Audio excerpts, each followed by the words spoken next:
Hello, j'espère que tu vas bien. Aujourd'hui, je voulais te parler de tous les signes qui te prouvent que tu es dans une relation toxique. J'aime beaucoup ce sujet en fait parce que pour moi, c'est important de réaliser que lorsque tu commences ta vie, il y a des choses qui vont bien, il y a des choses qui vont moins bien, et à cause de tes blessures émotionnelles, en fait, tu vas faire des choix.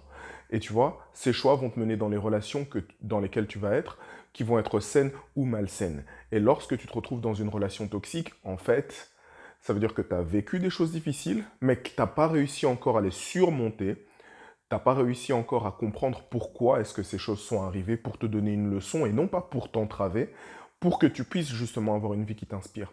Et moi, en fait, lorsque je vois des personnes qui sont coincées dans des relations toxiques, ben, ça me prend quand même un peu le cœur parce que je me dis, si tu réussis à dépasser toutes tes blessures, si tu arrives à trouver la valeur que tu as en toi, si tu arrives à réaliser que tu mérites mieux, que tu peux avoir mieux et que tu peux faire mieux, eh bien, tu vas créer une vie qui t'inspire.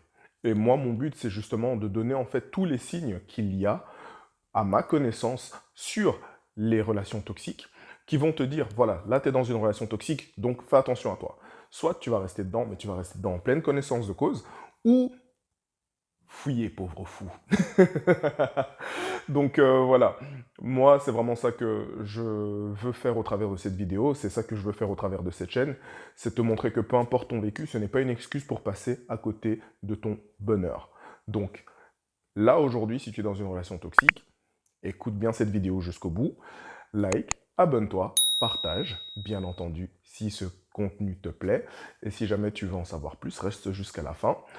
Bienvenue sur ma chaîne, Yannick Lassman, et je commence tout de suite. Un des premiers signes, c'est que justement, cette personne ne veut pas t'assumer. Ça veut dire quoi, ne veut pas t'assumer? Ça veut dire que la personne avec qui tu es te cache, ne veut pas forcément te présenter à ses amis, ne veut pas forcément se présenter, tu vois, dans ta famille, te présenter à sa famille. C'est une personne, en fait, qui préfère prendre son temps dans cette relation, tu vois, pour ne pas aller trop vite. Après, si ça fait 2-3 ans que vous êtes ensemble, voilà, mais ce que je veux dire, c'est qu'en général, il y a un moment pour tout. Ça veut dire que on peut prendre le temps de se connaître, d'apprendre à s'apprivoiser, etc., avant de rentrer vraiment plus dans la vie de l'autre. Mais si, à partir d'un moment, la personne n'a pas envie de t'introduire, tu vois, dans sa vie, dans son cocon privé, dans son cercle privé et des gens qui sont importants pour lui ou pour elle, ça veut dire que forcément, ça craint. Ok. Deuxièmement, c'est que cette personne te ment pour des petits détails. Ok. Des petits détails. Donc ça veut dire que elle va à un endroit, la personne ne te dit pas où est-ce qu'elle va, elle revient avec qui elle était, ou bien n'est pas sincèrement honnête dans ses démarches, tu vois. Ça veut dire que la personne va peut-être te faire miroiter que ce qu'elle veut, c'est quelque chose de sérieux, alors que non. Et donc, il va y avoir en fait plein de faux sous-entendus et d'incohérences en fait entre ses actions et ses paroles. À partir du moment où tu as une personne qui est dans ce style-là de relation avec toi, ça veut dire qu'il y a une dissonance en fait entre qui elle est, ce qu'elle fait et ce que tu représentes à ses yeux. Parce que si quelqu'un te donne vraiment de l'importance, ben forcément cette personne va être sincère avec toi. Cette personne va vouloir être vraie avec toi, va vouloir te connecter aussi avec elle, tu vois. Mais si quelqu'un te ment, ça veut dire que quelqu'un en fait met une barrière entre vous deux. Cette barrière, c'est la sincérité.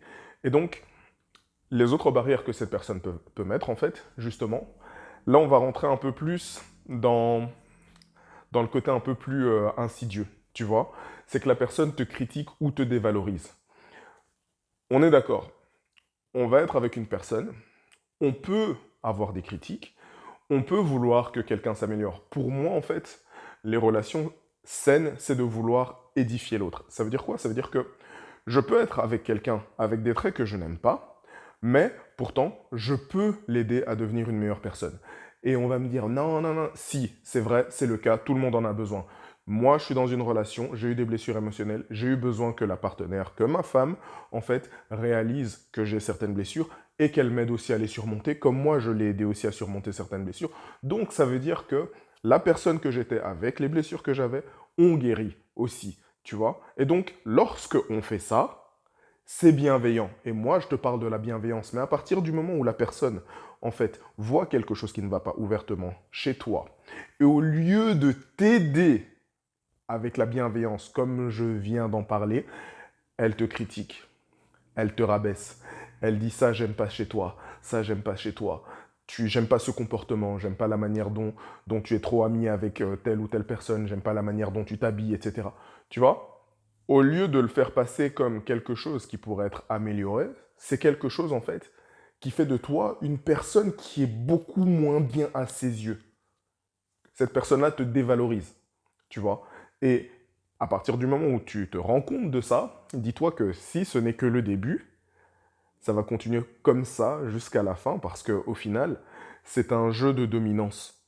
C'est vraiment un jeu de dominance. Et la personne qui a ce pouvoir-là veut asseoir sa dominance, tu vois. Veut asseoir justement euh, le quatrième point, c'est la manipulation émotionnelle. Pourquoi? Parce qu'à partir du moment en fait où la personne te critique, la personne arrive à avoir un certain contrôle, cette personne-là va vouloir en fait te manipuler émotionnellement. Ça veut dire que elle va te dire des choses pour te faire culpabiliser. Tu vois, ça va aussi être des critiques du style «Oh, mais tu sais, j'avais pas cru que t'étais le genre de personne qui sortait encore en boîte. Je ne pensais pas que t'étais le genre de personne à être en couple et avoir toujours des amis de l'autre sexe, etc.» Tu vois. Et cette personne-là, en fait, va utiliser des petites choses subtiles comme ça, en disant «Ah, mais je pensais que tu étais quelqu'un qui avait plus de considération.» Tu vois, des faux indices, des fausses manipulations, en fait, c'est vraiment de la manipulation, mais des fausses déceptions, tu vois, pour te manipuler, pour te faire croire, en fait, que tu n'es pas assez bien, tu vois. Et ça, c'est un jeu, en fait, qui est fortement existant dans des relations comme ça, où justement la personne, elle aime bien mettre ça en place pour te faire douter et se faire passer pour la personne qui est bien. Parce que les personnes qui sont toxiques, tu vois, faut comprendre, leur but en fait c'est d'avoir une attention. Et ce dont ils ne se rendent pas compte, c'est qu'ils sont prêts à avoir de l'attention vraiment, peu importe les conséquences. Peu importe les conséquences, ils sont prêts à avoir de l'attention parce qu'eux aussi ont eu des blessures, eux aussi ont eu des manques. Et donc, les manques émotionnels, comme ils ne savent pas se comporter justement correctement, ou d'une manière saine, dans un bon échange, c'est ça qu'ils mettent en place. C'est pour ça que c'est de la manipulation émotionnelle. C'est pour ça que si tu es dans une situation comme ça, tu dois absolument faire attention. Tu vois? Parce que justement, la prochaine étape, ça va être de t'isoler en fait de tes amis et de la famille. Pourquoi? Ben, parce que ça va être des critiques. J'aime pas comment cet ami me parle, j'aime pas comment ses amis en fait, les amis que tu as, ont une façon de penser, tu vois, par rapport à lui ou par rapport à elle. Ça dérange en fait, tu vois, parce que les autres te disent la vérité, te disent peut-être qu'il y a quelque chose qui va pas, et en fait, toi tu vas dire ça, ah ouais, mais on a dit ça, ou bien ils vont te dire que la personne a agi d'une telle façon, a fait une erreur, et la personne, ben, elle va revenir dans le schéma de la critique, et bien entendu te dire, non, mais je pensais pas que tu allais te laisser influencer aussi facilement et à croire toutes les bêtises que tes amis te racontent. D'ailleurs, je veux plus que tu ailles les voir, etc. Tu vois, ça va rentrer en fait dans un jeu de est-ce que tu me fais plus confiance à moi, est-ce que tu fais plus confiance à eux en fait. Et donc, tu vas être perdu dans tout ça pour au final, ben, si justement toi aussi tu n'as pas réglé tes blessures émotionnelles, tu vas donner raison à la personne avec qui tu es, à la personne toxique. Pourquoi? Parce que c'est avec elle que tu passes le plus de temps et forcément son avis va être plus important dans ta vie quotidienne. Parce que quand tu rentreras chez toi, ce sera cette personne-là qui va t'attendre. Quand tu vas manger avec cette personne, c'est avec cette personne-là que tu vas être. Quand tu vas faire des activités, quand tu vas te connecter avec quelqu'un, c'est avec cette personne-là. Donc forcément, au niveau de l'importance, il y a quand même quelque chose, tu vois, qui est beaucoup plus important. Ensuite, tu vois, c'est le fait de devenir très, très, très contrôlant. Parce que à partir du moment où on t'isole, on devient beaucoup plus contrôlant sur tes actes. Tu vois, ça part en fait de dans une escalade. Donc, à partir du moment où justement on te dit quoi faire, on te manipule émotionnellement, en fait, la personne va avoir tendance à te contrôler, à te dire ce que tu dois faire, ce que tu ne dois pas faire, à te transformer en fait un peu en esclave émotionnel. Donc, ça veut dire que tes émotions vont dépendre de ce que lui ou elle va te dire. Tu vois, ton comportement, ce qui va être positif ou négatif, va dépendre en fait de ce que l'autre va te dire.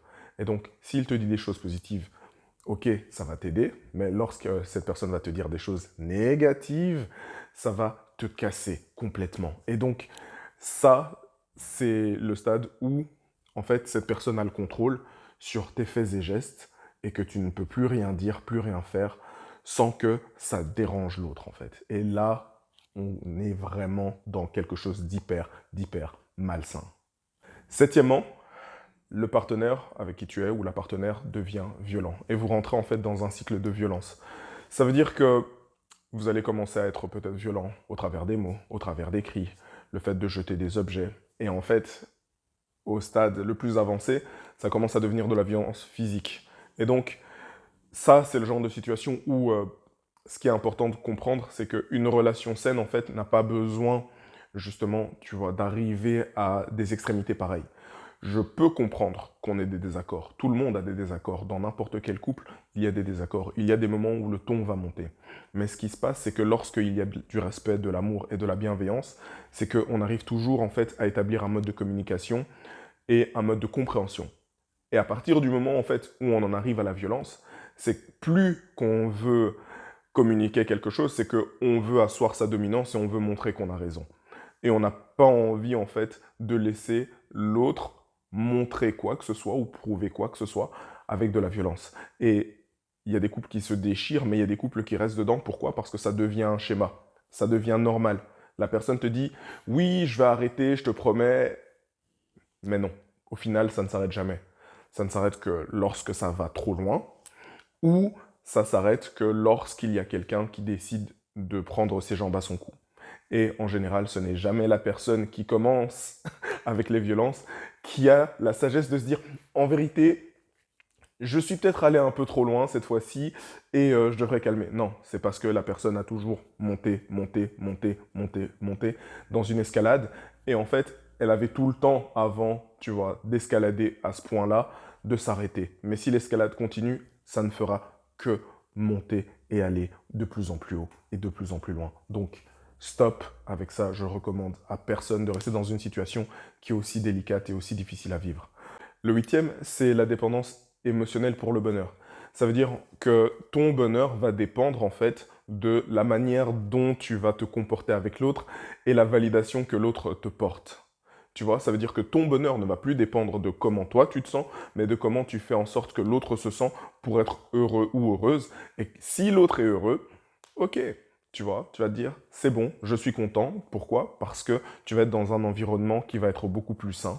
Parce que la plus grosse menace que tu as, en fait, c'est la peur des conséquences qu'il va y avoir si cette personne est malheureuse. D'où la violence, d'où la critique, d'où la manipulation, d'où l'isolation. Et en fait, tu vas essayer de rester dans un environnement sur lequel tu vas avoir un minimum de contrôle ou un maximum de contrôle, justement, pour que lorsque tu te sens en sécurité, tu te sentes bien. Et c'est la raison pour laquelle, en fait, il y a cette dépendance-là qui est créée. Pourquoi? Parce qu'en fait, tout ton bien-être dépend de comment l'autre se comporte et de comment l'autre se sent. Donc ça veut dire qu'une fois que cette relation-là, elle s'est installée profondément, ce n'est plus de toi dont ça dépend, mais ça dépend que de l'autre.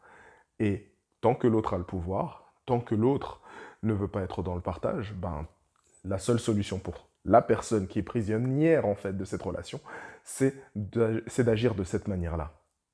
Ensuite, neuvième, c'est l'irresponsabilité. Donc ça veut dire que tous les comportements qu'il y a, tous les dérapages qu'il y a en fait, la personne ne va jamais prendre ses responsabilités. Va toujours se dire, oui, mais tu sais, tu m'as mis dans une situation comme ça. Par exemple, vous allez vous balader et puis tu regardes, tu profites du soleil, vous êtes dans un parc, il fait beau, tu regardes des fleurs et puis après, tiens, il y a quelqu'un qui passe.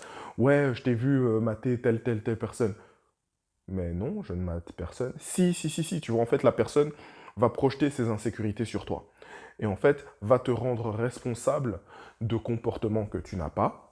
Donc, le fait de regarder parce que cette personne, en fait, a ses insécurités, parce que si une personne avait, tu vois, une sécurité émotionnelle, cette personne-là, en fait, serait capable de comprendre sa valeur et de comprendre que la personne avec qui il ou elle a choisi d'être réalise la valeur de l'autre. Mais en fait, non. Et c'est pour ça que tout ce qui va se passer, toutes les insécurités vont être rejetées sur le ou la partenaire et ça va mettre en fait de l'huile sur le feu. Et pourtant, ben, ça veut dire que tu n'as rien fait, mais tu vas dire bonjour à quelqu'un, tu vas dire bonjour à un ami ou une amie. Ah, mais j'aime pas la manière dont tu me manques de respect parce que tu es trop proche, tu es trop amical, tu es trop ceci, trop cela. Et boum. Et ça repart en fait dans un cycle de violence, ça repart dans un cycle où on te rejette la faute, ça repart dans un cycle d'irresponsabilité, et tout ça en fait continue à s'accumuler. Donc voilà, je te dis déjà, si tu en es à ce stade-là dans cette vidéo, si tu veux, si tu as déjà des choses comme ça, tu sais déjà que tu n'es pas dans une bonne relation. Donc voilà. Mais il y a encore d'autres choses aussi, tu vois. C'est le fait que la personne te fasse perdre de plus en plus d'estime de toi. Ça, c'est le 10e.